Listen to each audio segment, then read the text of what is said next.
What's up mga idol? Good morning po sa inyo. Magbibigay po tayo ng tips ngayon o technique kung paano i-operate po yung mobile crane Tadano type po.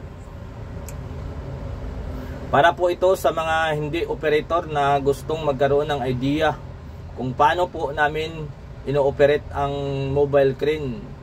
Paano po yung procedure para makita po ninyo mga idol. Ito na po. Una po, dito sa susi po tayo, starting system. Para makita. Pag umilaw po yung dashboard mga idol, antayin po natin mamatay yung mga ilaw. Yan, pwede na po natin i-start.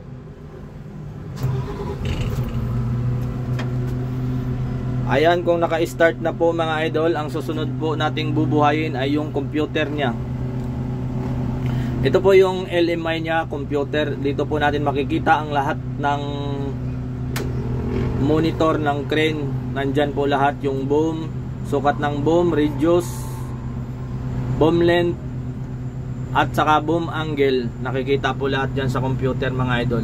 Yan po, nakasit up na po kasi yan mga idol. Ito po yung outrigger, ito yung boom, ito yung hook, ito yung counterweight, at saka ito yung mga error mode. Nandito po lahat ng sit up mga idol. Pagkatapos, ito po yung setting ng slider at saka outrigger. Ito po, pindutan po, setting po yan ng mga paa niya, yung apat na paa. Ito po yung setting ng apat na paa mga idol. Ito, lock po ng boom. Ito free, kung siswing ka na naka-free siya, na kusang magsiswing, hindi mo na siya i-control.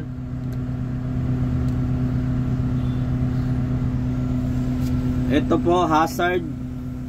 Ito po yung high and low, high at saka low. Pagka nasa bundok ka, yung mahirap na daan, yung mahirapan yung crane, gagamitin nyo po ito mga idol. Ito po yung magliliko ka, kung mahirap yung likuan, i-crab mo kung anong gusto mong liko. Basta yung mga masisikip, magagamit po ito mga idol. Yan po yung mga ginagamit natin sa mga masisikip na daan, yung masisikip na pwestuhan. Ito po mga idol yung maxi niya. Iba po yung maxi ng crane dahil switch lang po siya.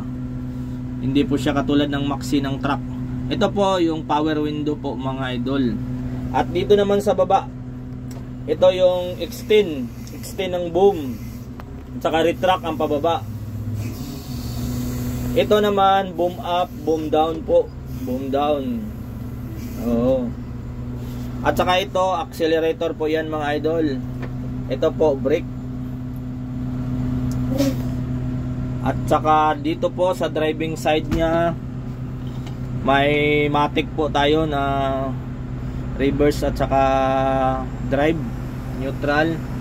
At may manual po tayo na 1, 2, 3. Pagka maganda po yung daan mga idol, pwede nyo po siyang matic. Lagay mo sa D, pwede kayo sa R.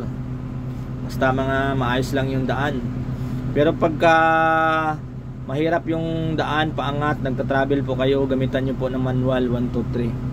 Para hindi po masira yung transmission system natin.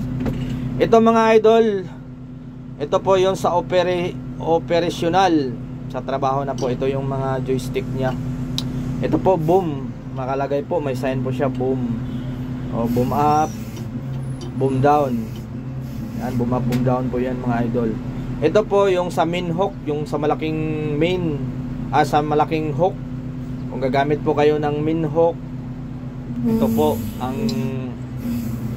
ginagamit. Dalawa po kasi yung hook mga idol. Dito sa kabila may auxiliary hook, yung maliit lang po, yung single hook lang po siya, single line. Pag mga magagaan lang po yung binubuhat nyo, ito po yung gagamitin nyo po. At saka ito po yung swing. Ito po yung nilalagay po siya sa red dahil critical po siya. Maaari po siyang bumangga, maaari po siyang, basta critical po to, kaya nilagyan po siya ng red. Oo. Dito po madalas yung mga nagtitraining natin magkakamali sa una pong ano nila, unang sampa, dahil mahirap po kontrolin yung swing, lalo na pag hindi ka marunong humabol ng mga indayog, mga idol. Dito naman sa taas may switch ng ilaw, switch ng wiper, at saka switch ng ano, yung palakasin mo at saka pahinain yung dahon na yan. Dito namang isa, ano po yan, sa yung pangdugtong sa boom, yung hindi ko maalala na yan,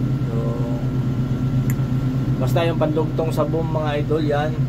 Ito naman yung switch din sa ano, yung pang bypass na yan, yun yung mga importante. At saka yun yung aircon po. Yan lang po ang buong operational switch ng ating mobile crane. Pero mas maganda pa rin po mga idol kung dadaan po kayo sa training, proper training, magdaan po kayo sa TISDA.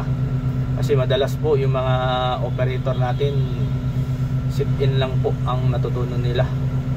Tinuturuan sa site, tinuruan ng mga malupit na operator, tapos hindi nag-training, hindi marunong ng computation, hindi marunong ng rigging plan, hindi marunong sa load chart. Dito po madalas hindi marunong dito, dahil sa aming grupo nakikita ko po nung binalasa kami ng aming company, bilang lang po sa kamay yung marunong dito sa dokumento mga idol. Kahit yung mga matatagal, lalo na yung mga sinaunang operator, mahina na po sila sa computation. Kaya mas maigi po yung mas advance yung sa TISDA po talaga, kasi ituturo nila ang lahat, tuturo nila ang computation, lahat po. At saka marunong matuto kayo sa dokumento. Yan lang po ang tip natin sa umagang ito mga idol. Bye bye po sa inyo and peace you.